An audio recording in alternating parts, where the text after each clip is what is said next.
Oke, perkenalkan nama saya Yohan Segian, NIM 42123 di mana saya akan menjelaskan dari program yang sudah saya buat, yaitu membuat program untuk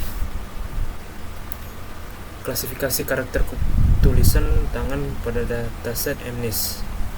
Nah, di sini kita menggunakan Hawk Feature Extraction dengan classifier Support Vector Machine atau SVM. Nah, yang pertama kita harus menambahkan library untuk logic program ya. Nah, kita menggunakan library. Yang pertama itu ada NumPy dan Pandas, yang dimana library ini digunakan untuk mengolah data angka atau pixel dalam tabel dataset. Selanjutnya ada Schemate Feature Import Hawk, yang dimana Hawk ini digunakan untuk mengambil fitur dalam bentuk atau struktur huruf dari gambar Hawk, fokus pada garis dan sudut huruf, bukan nilai pixel mentahnya. Selanjutnya ada Sklearn SPM SPC. Nah, algoritma ini mengklasifikasi SPM yang digunakan untuk mengenali huruf, yang digunakan untuk mengenali hurufnya. Selanjutnya ada Sklearn Model Selection atau for left on out, yang dimana metode ini yang digunakan dalam evaluasi yang menguji satu data sekali dan melatih model pada semua data lainnya. Selanjutnya ada Coefficient Matrix, yang dimana ini digunakan untuk mengukur performa dari model datanya itu. Selanjutnya ada Matplotlib, yaitu digunakan sebagai untuk menampilkan grafik seperti Coefficient Matrix. Intinya library ini digunakan untuk mempersiapkan alat yang akan digunakan sepanjang program nantinya. Oke. Selanjutnya load dataset. Load dataset ini kita ambil dari sini dataset yang sudah kita download, kita masukkan ke dalam program, yaitu MNIST Letter Strange CSV. Nah, kita awal itu memisahkan label dan pixelnya, label, trend div, dan juga memisahkan image atau pixelnya. Nah, jumlah sampel data dari yang kita download tadi itu sekitar 88.799 data, yang dimana pixelnya itu ada sekitar 784. Inilah hasil dari data yang sudah kita download tadi, ada sekitar 888.798 dan juga 785 columns. Karena itu terlalu banyak dan di sini juga kita disuruh untuk melakukan sampling data sebanyak 1000 sampel dari data tersebut, maka kita membagi 500 dataset itu per huruf. Nah, sehingga totalnya itu dari 88.799 tadi itu menjadi 13.000 sampel datanya. Setelah kita sampling, maka dia hasilnya itu 13.000 data dan juga 785 pixel. Setelah itu kita akan mengambil labels dan image dari 13.000 hasil sampling tadi, sama seperti yang di atas ini, memisahkan label dan pixelnya.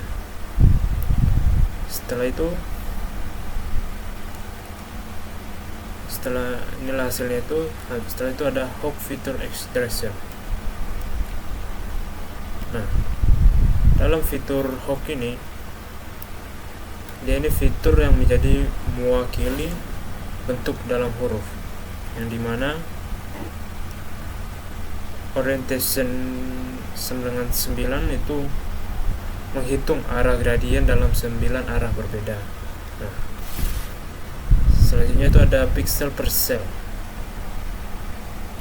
8,8, yang digunakan untuk memotong gambar ke blok-blok kecil agar bentuk lokal lebih terbaca.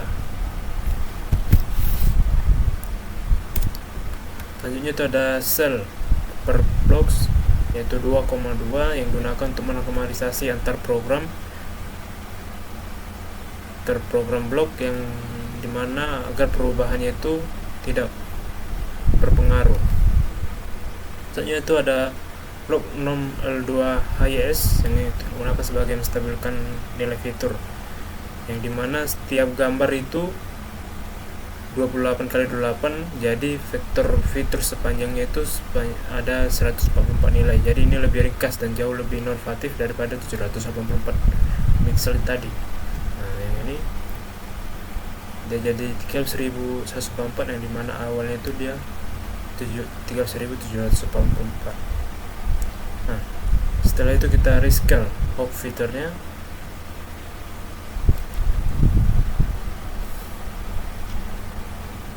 Nah, setelah itu kita mempersiapkan data untuk SPM kernel RBF, di mana kernel RBF ini, yang dimana SPM ini sangat sensitif terhadap perbedaan rentang nilai, dan tanpa standarisasi fitur tertentu bisa mendominasi model tersebut.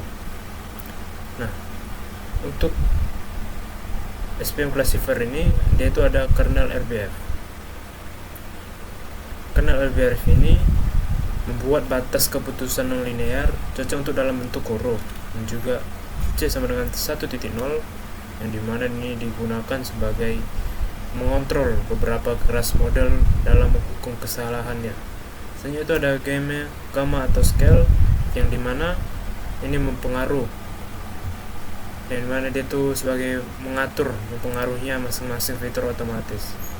SPM ini digunakan karena dia cocok untuk data pola visual seperti huruf dan tidak mudah overwriting dalam datasetnya. Selanjutnya itu ada LOCV evaluation, yang dimana metode LOCV ini yang bekerja sebagai satu data yang diuji, dan 13.000 datanya itu dia diulang sebanyak 13.000 kali. Nah, hasilnya itu akan digunakan dalam perhitungan metrik.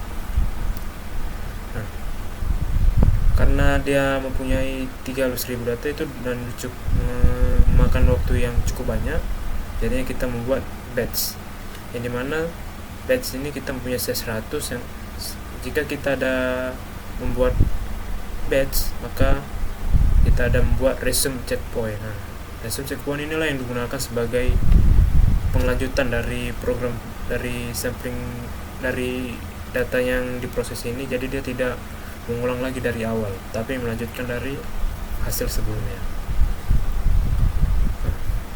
Selanjutnya itu setelah kita proses sebanyak 13.000, kita mengambil data Y hasil SOV tadi. Selanjutnya itu ada coefficient metric. Coefficient metric ini menampilkan akurasi, prediksi, dan F1. Ini dari array coefficient metric tadi.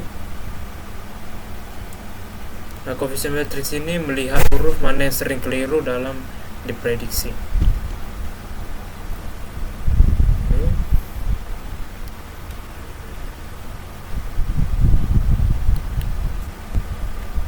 Dia dalam akurasi itu dari akurasi ini dari 13.000 data yang diprediksi ada sekitar 123 yang benar dari formula yang itu total benar atau total sampelnya.